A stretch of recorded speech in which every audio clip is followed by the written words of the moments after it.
Príjemný dobrý deň prajem. Ja odovzdám slovo hneď kolegyni, ale na úvod mi dovolte povedať pár slov. Premostiť z témy, ktorá je moderná, aktuálna, ktorá bola okorenená aj vtipmi, do témy našej, ktorá je síce tiež aktuálna, ale úplne iného rázu, je veľmi náročné. Tak som rozmýšľala počas toho, čo som počúvala, ako sa tam prepracovať, ako vás vtiahnuť do toho, čo vám chceme povedať.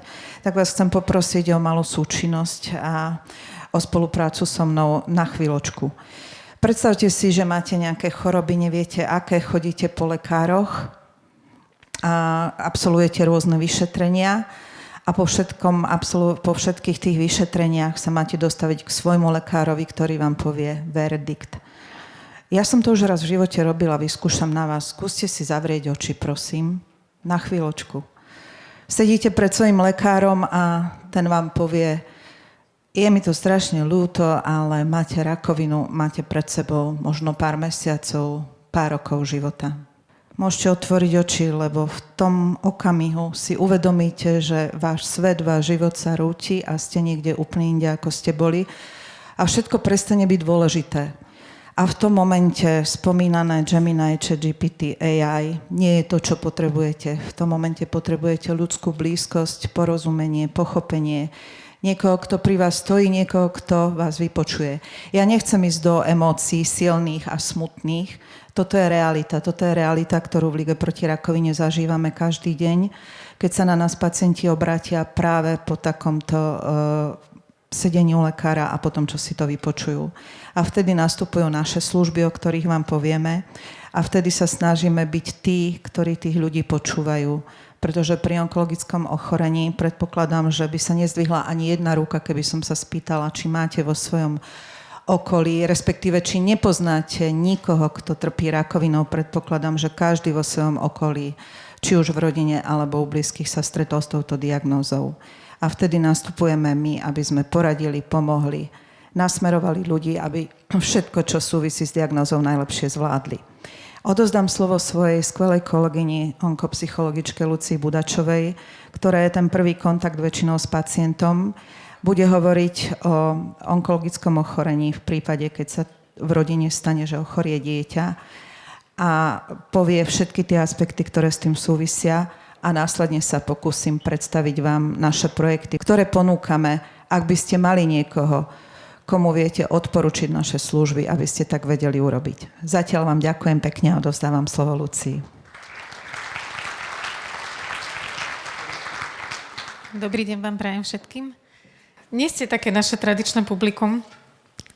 Trošku na iných fórach zvykneme rozprávať, ale si to tak predstavujem, že, lebo mali sme taký pocit, sme sa s pani riaditeľkou rozprávali počas tej predchádzajúcej prezentácie, že po tejto strašne také ako technickej, rastovej biznis téme, plnej energie a takej ako validácie tej sily a motivácie. Tu prídeme my s takouto témou, ktorá vlastne je naopak veľa o zastavení života, spomalení, veľkej bezradnosti. Ale tú prezentáciu, ako mám nachystanú, aj vlastne ako vám chceme hovoriť, chceme vám porozprávať trošku vlastne a iba približiť možno prakticky tú situáciu, ako to vlastne vyzerá, keď do života akékoľvek rodiny vstúpi rakovina. Si to tak predstavujem, že dnes večer všetci, keď si dáme saka dole a biznis oblečenia, a tak sme ľudia s rodinami, kde prežívame také bežné starosti, aj strachy o zdravie a strachy o seba, a boja sa vám dať k tomu nejak dobre priblížiť. My ako Liga proti rakovine prevažne pracujeme s dospelými onkologickými pacientami, nie s deťmi, ale prichádzame do kontaktu s rodinami, kde onkologické ochorenie aj u detí. Preto máme prístup k mnohým príbehom, mnohým situáciám a teda aj číslam, tak možno začnem nimi. Také tie základné čísla sú, že ročne je na Slovensku diagnostikovaných asi 180 nových prípadov detí s onkologickým ochorením. Pomerne pekné pozitívne číslo je to číslo prežívania, že 85% tých prípadov sa podľa štatistík považuje za liečiteľných a teda deti prežívajú potom 5 rokov plus. Keď sa hovorí o prežívaní, tak je to 5 rokov plus, ale mnohé naozaj prežívajú do dospelosti. Čiže ako keby tá základná info je, že nebývajú to vždy stratené prípady, napriek tomu ten priebeh toho ochorenia je nesmierne náročný pre celú rodinu. Nie je totiž to len o zdravotný problém. Celé ochorenie prináša strašne veľa psychickej záťaže, praktických problémov, sociálnych, finančných, aj nejakých spirituálnych. Mení sa zo dňa na deň fungovanie celej rodiny, vlastne každého člena tej rodiny to nejakým iným spôsobom zasiahne. Hej, tie rodiny majú rôzne zloženia, rôzne situácie. Niekto má dobrú sociálnu oporu aj v širšej rodine. Iné rodiny sú treba s jedným rodičom, ktorí nemajú veľmi dobrú podpornú sociálnu sieť. Takže aj od tohto záleží, ako sa potom tá rodina s tým vlastne vysporiada. Ale čo platí vždy je, že rodina vstupuje do dlhodobého stresu a neistoty. Ja mám pocit veľakrát, keď hovorím o tých veciach, že to sú samozrejme veci a že to asi musí byť všetkým jasné. Napriek tomu možno, keď s tým nežijete, hej, nepoznáte to, možno naozaj aj pre vás to bude nejakým spôsobom ako keby otvárajúce to pole, že čo všetko to prinesie, keď človek ochorie, hej, lebo je to iné ochorenie ako chrípka, netrvá týždeň ani 2. Čiže ten stres je naozaj dlhodobý a dlhodobá a náročná je aj tá liečba. Prevažne ako keby 6 mesiacov je taký ten veľmi, veľmi optimistický spodná hranica, koľko trvá tá liečba pri niektorých nádorových ochoreniach alebo onkologických, ale väčšinou hovoríme naozaj minimálne o nejakom roku, kedy rodina stráví vlastne s dieťaťom v nemocniciach na vyšetreniach, v opakovaných nejakých fázach liečby chemoterapeutickej, radioterapeutickej.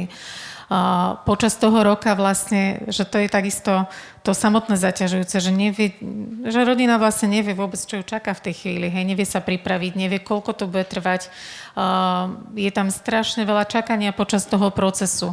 Po každej po každom kroku v tej liečbe sa čaká na ďalšie vyšetrenie, na ďalšie výsledky a podľa toho sa vyhodnocuje, čo bude ďalej nasledovať. Takže tej neistoty je tam nesmierne veľa.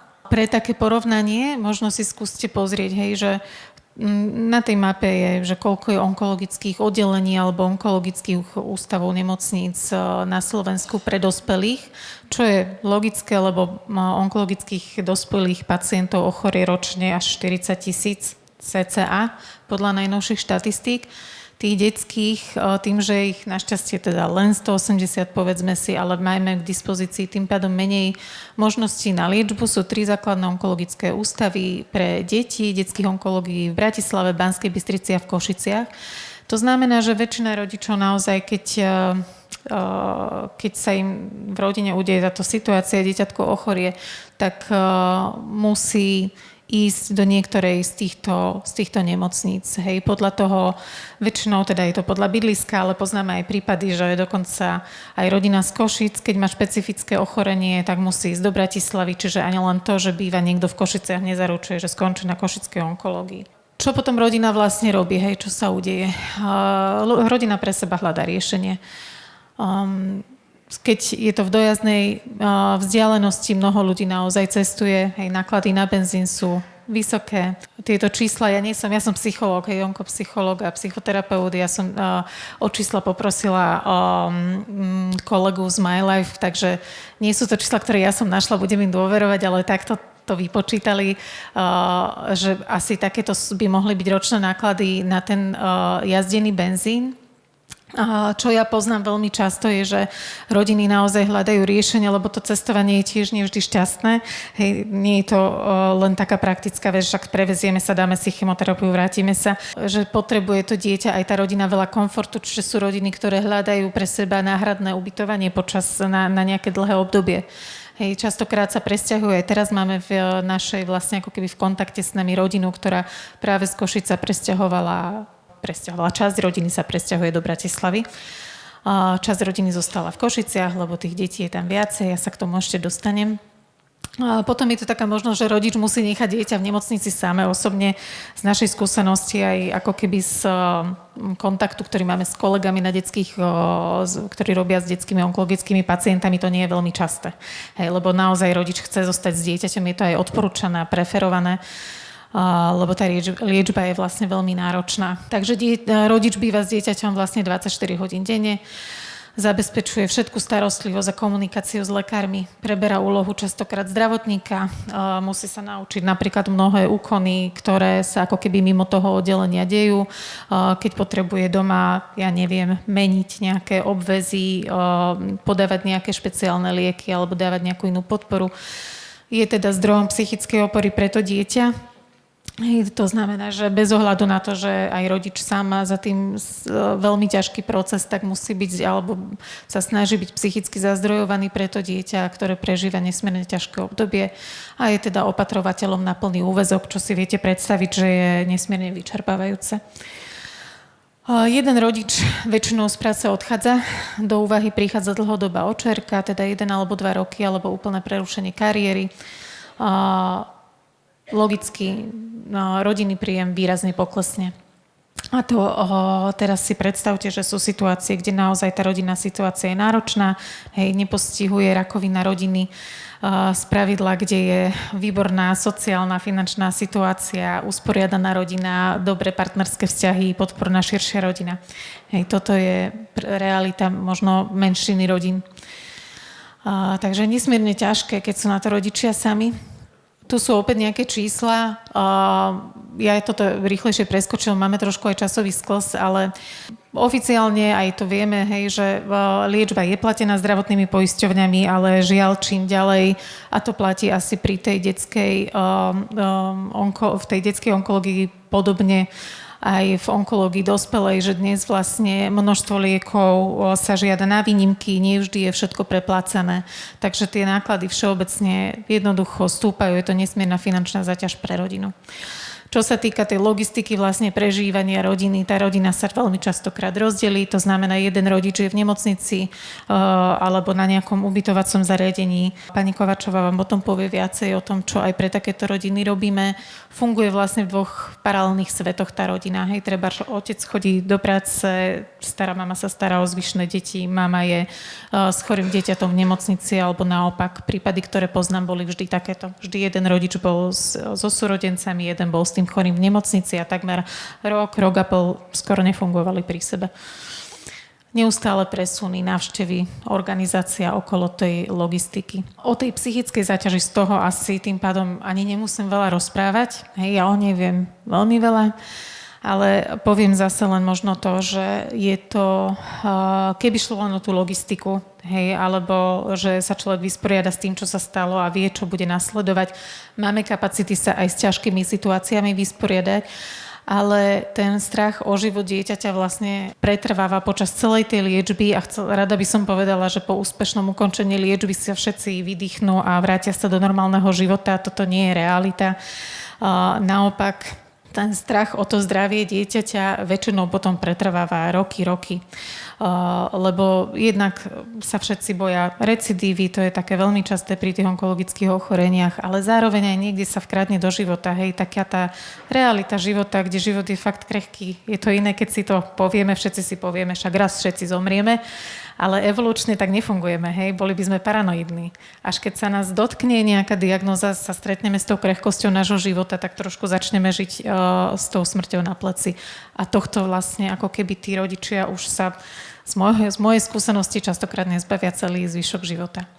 Ten systém častokrát, hoci na tých detských onkológiách, ešte by som povedala, že je najviac možno zazdrojovaná, čo sa týka aj nejakých sociálnych pracovníkov, psychológov, tak dajme tomu, že mnohí rodičia sa dostanú naozaj aj k tej pomoci, avšak stále zažívajú častokrát taký pocit stratenia sa v tom systéme, najmä na začiatku, keď sa rieši tá diagnostika a nevedia, kam s tým dieťaťom majú ísť. Dlhodobý stres, možno poznáte z iných oblastí, čo vám robí dlhodobý stres, čiže rodičia sami prichádzajú so svojimi problémami aj dopadmi na vlastné zdravie. Čiže môžu zažívať poruchy spánku, riziko úzkosti, depresie, to nie je ani riziko, to je istota, by som povedala. Rodičia vlastne žijú v permanentnom ohrození počas celej liečby a často ešte dlho po nej. Trpí partnerský vzťah, nemusím to veľmi rozvádzať, že prečo. Keďže sa zhorší situácia, je všetko náročnejšie, tak sa zvýšia alebo sú vlastne výraznejšie trecie plochy, dochádza často ku konfliktom, rodina sa odcudzí, tých problémov narastá. Tak to jednoducho je.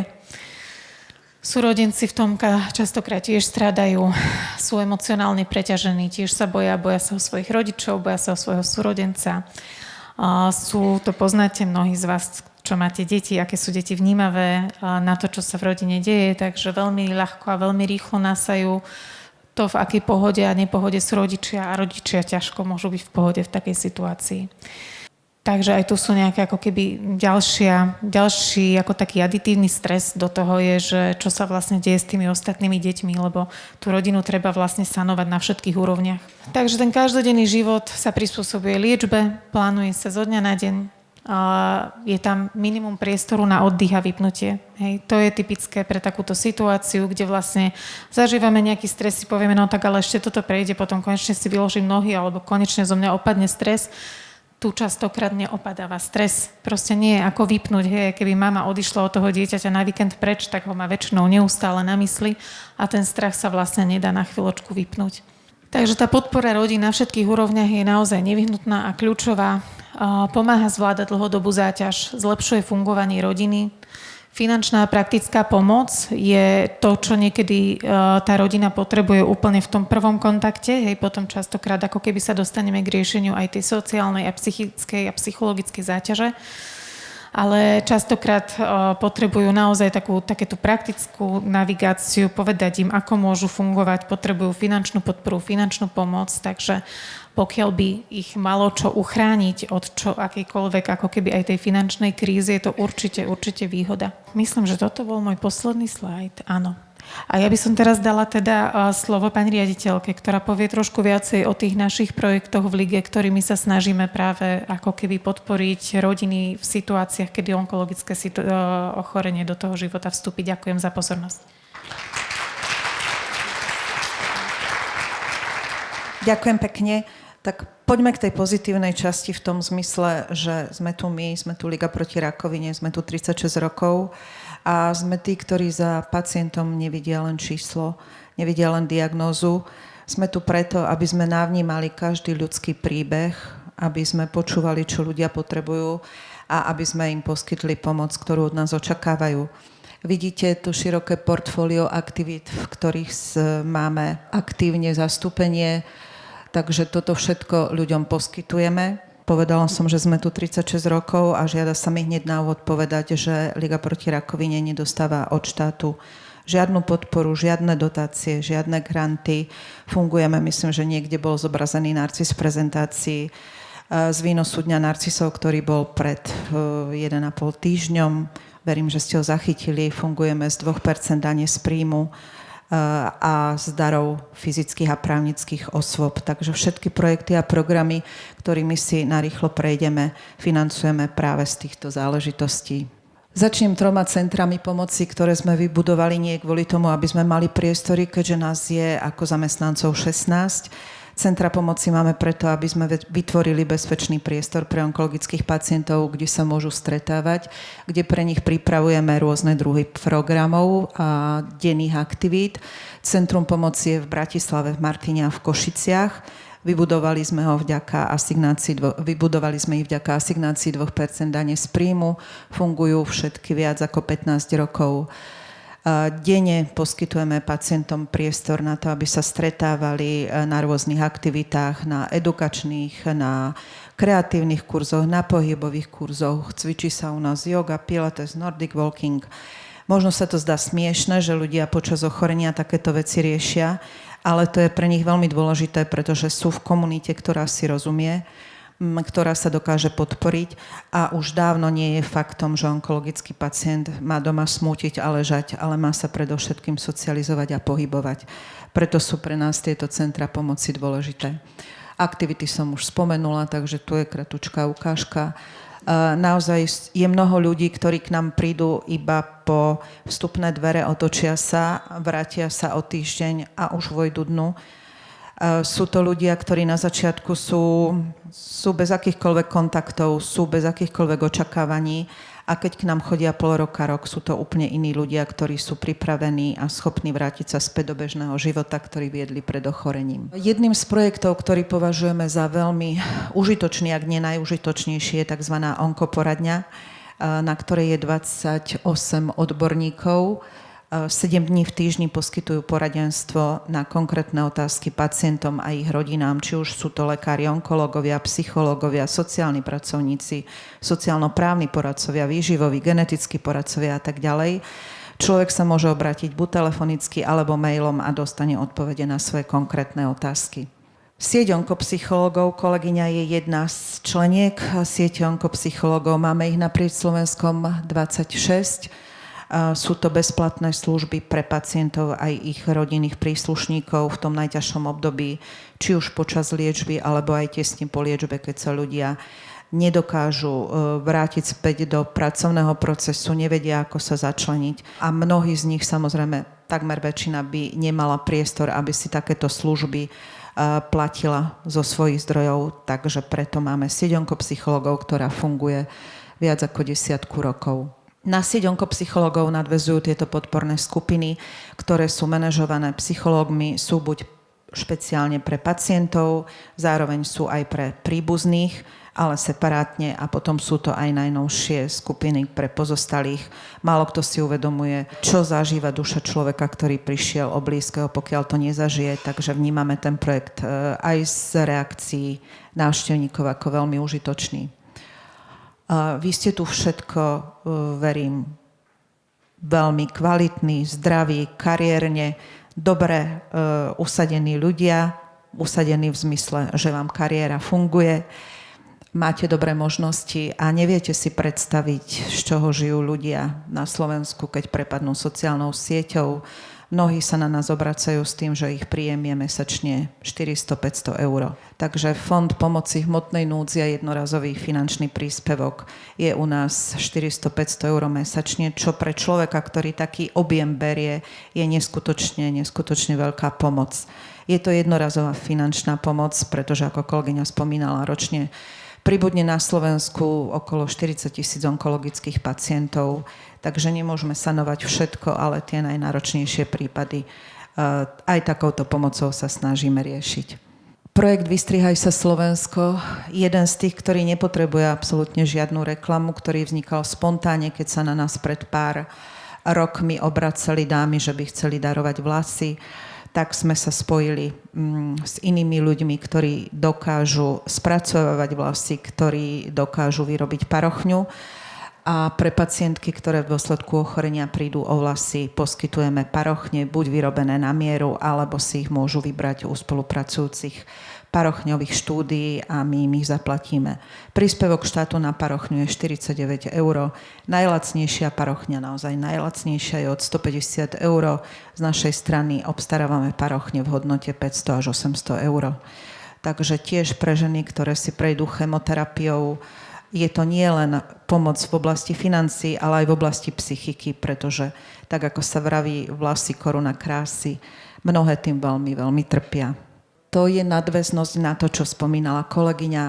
V dôsledku ochorenia sa rodičia často musia buď sťahovať, pretože chcú byť pri svojom dieťati, ktoré je hospitalizované, či už v Košiciach, v Bystrici alebo v Bratislave. Prvý nápad sme dostali 21 rokov dozadu a 20 rokov funguje tzv. Ubytovacie zariadenie pre rodičov detských onkologických pacientov, ktorí sú hospitalizovaní, či už v Bratislave alebo v Košiciach. V Banskej Bystrici sme finančne prispeli na takéto niečo, ale v Bratislave a v Košiciach manažujeme sami niekoľko bytov, kde rodičia môžu bývať počas hospitalizácie dieťaťa. Je to jedno, či mesiac, pol roka, rok. Sú to rôzne prípady a niekedy to býva naozaj aj ten rok. Keďže vnímame problémy aj dospelých ľudí, ktorí chodia na jednorazové zákroky do Bratislavy, najnovšie umožňujeme ubytovanie aj onkologických pacientov, ktorí chodia na kratšie zákroky z východného Slovenska, napríklad do Bratislavy alebo naopak, a tiež umožňujeme takéto ubytovanie. Znie veľmi pozitívne relaxačné týždňové pobyty. Opäť projekt, ktorý vznikol z rozhovorov s pacientami, že by veľmi radi išli niekam, ale v dôsledku ochorenia naozaj nemajú zdroje na to, aby si dovolili nejaký pobyt, nejakú dovolenku. Takže 12 rokov funguje tento projekt. 3-krát do roka pripravíme relaxačný pobyt pre zhruba 100 pacientov, čiže do roka sa ich vystrieda zhruba 300. Vyberieme nejaké pekné miesto, či už kúpele alebo čokoľvek iné, ale nie je to kúpeľný pobyt. Je to pobyt, kde sa stretne táto skupina pacientov, kde máme pre nich pripravený celotýždňový program. Od rána do večera vytvorí sa opäť komunita, ktorá si rozumie. Keď sme začali tieto pobyty robiť zo začiatku, tak zo 100 ľudí bol 1-2 muži. Dnes príde mužov aj 20-30, takže sa veľmi tešíme. Páni, dávajte najavo svoje vnútro, nebojte sa rozprávať o čomkoľvek, čo vás ťaží, lebo vnímame, že aj pánom to veľmi pomáha. V nadväznosti na relaxačné týždňovky sme zaradili do programu rodinné, pretože sa nám často stalo, že v dôsledku ochorenia nemohla by matka alebo otec radi išli na takéto niečo, ako je týždňovka, ale mali doma deti, o ktoré sa nemal kto postarať. Takže rodinné týždňovky umožňujú stretnutie sa rodín s deťmi opäť na týždeň v nejakom krásnom prostredí. A možno taký môj osobný pocit dobrý, prečo sa teším tomuto projektu, je ten, že častokrát sa nám stáva, respektíve každý rok sa nám to stáva, že na začiatku príde rodina, kde sú viac menej všetci ľudia smutní, kde vidíme na deťoch, že sú smutné, zakriknuté, nekomunikatívne. Ten dôvod je ten, že oni vnímajú, že sa v rodine niečo deje, ale netušia, že mama alebo otec zápasí s ochorením. Rodičia nevedia, ako im to povedať. Takže berieme so sebou detských psychológov a po tom týždni pobytu sa nesmierne tešíme, keď odchádza rodina, ktorá vie, čím si prechádza, keď deti vedia, čo sa deje, keď im je to patrične a príslušne veku vysvetlené. Takže z tohto projektu máme veľmi dobrý pocit. Sprievodca pre onkologických pacientov, to sú moje skvelé kolegyne usmievavé. Opäť to vzniklo ako potreba, ktorú nám ukázala prax. Sprievodca chodí k lôžkam pacientov, ktorí sú v danom momente hospitalizovaní na onkologických oddeleniach nemocníc, prípadne chodí na chemoterapiu, kde sa podáva ambulantne chemoterapia. S ľuďmi sa rozpráva, mapuje ich problémy, pýta sa ich, čo by potrebovali, ako im môžeme pomôcť, hovorí im o našich bezplatných projektoch a týmto spôsobom im proste podáva pomocnú ruku, aby vedeli, že keď niečo potrebujú, majú sa na koho obrátiť. V zásade, keďže si sledujem čas, dostala som sa veľmi príjemne, dúfam, na koniec predstavenia našich aktivít, ale ešte pár minutiek mám. Tak to, čo sme tam nepísali, ale čo vidíte na našom roll-upe, prevencia kroku zdraviu. Čiže jedna oblasť našej činnosti je pomoc pacientom príbuzným. Druhá pomoc a druhá veľká oblasť našej činnosti je informovanie a edukácia zdravej verejnosti o tom, prečo sa treba starať o svoje zdravie. Pánom hovoríme o tom, že tak ako chodíte každý rok na prehliadku so svojím autom do servisu, aj dámy samozrejme, tak choďte prosím so svojím zdravím na prehliadku vo veku, kedy mu to prináleží. A neviem, či sa k vám do tašiek dostali letáčiky, kedy v akom veku žena, kedy v akom veku muž má ísť na preventívnu prehliadku. Až 40% onkologických ochorení je preventabilných, ale žiaľ, v tomto máme veľké rezervy. Keď vidím vaše zoskupenie, vy hovoríte s ľuďmi, vy im hovoríte o tom, ako sa o seba starať, prečo si uzavrieť poistku, takže naozaj spoločne učme ľudí k zodpovednosti. My im budeme hovoriť o prevencii, vy im hovorte o tom, aké je dôležité mať zábezpeku, ak by niečo. Takže verím, že spoločne každý na tom svojom fronte budeme robiť najviac a najlepšie, čo vieme. Vám želám veľa pevného zdravia, ďakujeme za pozornosť, aj za to, že sme od tej AI trošku odbočili, ale nie sme nemoderní, tiež ju v istých momentoch používame. Všetko dobré, ďakujem pekne. Ďakujeme. Liga proti rakovine. Keď sme s pani Kováčovou chystali túto prezentáciu, tak ona tak niekoľkokrát sa mi ospravedlňovala, že ale ja som taká tvrdohlava, ja som sa narodila v znamení barana, proste to tak proste musí byť a tak ďalej. A hovorila to ako takú negatívnu vec, ale ja to vnímam práve ako, že jej veľmi silnú stránku a pozitívnu stránku. Viac takých tvrdohlavých ľudí so správnymi hodnotami. Keby malo Slovensko, tak by vzniklo veľmi veľa podobných nadácií a Lige proti rakovine ďakujú onkologickí pacienti a ich príbuzní za mnohé. My nie sme psychológovia, sme finančníci, čiže tak ako hovorila pani Kováčová, my ich môžeme tie rodiny pripraviť finančne na túto situáciu. A ten leták, ktorý máte od MetLifeu v taškách, hovorí o tom, a tá celková prezentácia mala otvoriť tému, o ktorej sa finančníci doteraz veľmi nerozprávali, a to sú práve tie detské kritické choroby. Pretože v MetLife dospelý človek je priemerne v MyLife, čiže vaši klienti, sú priemerne poistení na 50 až 60 tisíc eur.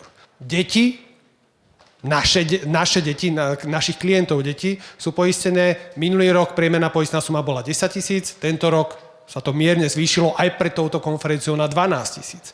Ale v skutočnosti, ako sme videli na tých prezentáciách, tak tie náklady nie sú nižšie. Tie náklady v skutočnosti, ako ste videli na tej prezentácii, sú, keď chcete cestovať, za každý deň o 4 ráno vstávať na tú detskú onkológiu, precestujete 240 km denne s tým dieťaťom, tak precestujete 5 000 eur za rok. Ak tam chcete ísť bývať, tých bytov Liga proti rakovine nemá neobmedzene, tak budete mať náklady 7 000 eur. Váš priemerný príjem, keby bol, alebo našich klientov, keby bol priemerný príjem 13 000 eur za rok, a budete s tým vašim dieťaťom rok na tej OČR-ke, ošetrovaní člena rodiny, vy nebudete dostávať 55% rok. 55% je max 90 mesiacov. PN-ku máte priemerne rok, ale málo kto, aj z finančníkov vie, že ošetrovanie člena rodiny je 3 mesiace. Ale vy stratíte tú prácu ako rodič na rok. Čiže z vášho 13 000 eurového príjmu idete na 2700 eur na rok. A celkovo táto téma, keď si zrátame to z tej finančnej čiastky, a to nehovoriac o tom, čo bude rozprávať pán Fremal, že génová terapia 500 000 eur, tá biologická liečba do 100 000 eur za rok, že on bude rozprávať o štatistikách, ako dneska si už viete kúpiť to zdravie, viete si kúpiť buď prežitie celkové, alebo si viete kúpiť predĺženie života opäť o 10 rokov. Takže na toto tí naši klienti musia byť pripravení a my musíme začať o niečo viacej ako teda úverovú asistenciu a poistenie kritických chorób dospelých. Musíme začať viac riešiť aj tie detské kritické choroby. A ja som veľmi rád, že prvé dve poisťovne nám vyšli v ústrety, a to je teda poisťovňa MetLife a Vistenrod. Doteraz všetky poisťovne na trhu, ktoré máte aj v portfóliu, tak vedia poistiť deti na 30-40 tisíc eur. Tieto dve poisťovne MetLife a Vistenrod už viete dnes poistiť na 150 tisíc eur dieťa, pritom je to smiešné poistné, absolútne smiešný peniaz, pretože tá štatistika je malá, že vznikne detská onkológia. Ale ak vznikne, tak je to katastrofa, nielen psychická, ale aj finančná katastrofa pre celú rodinu. Takže želám vám, aby sme sa z tohto takto poučili, klientov začali viacej na to pripravovať a máme aktuálne teda obednú prestávku, tak poďme sa navnadiť trošku viacej pozitívne do poobedného programu. My zatiaľ rozdelíme miestnosť. Dobrú chuť k obedu a ešte raz ďakujeme Lige proti rakovine.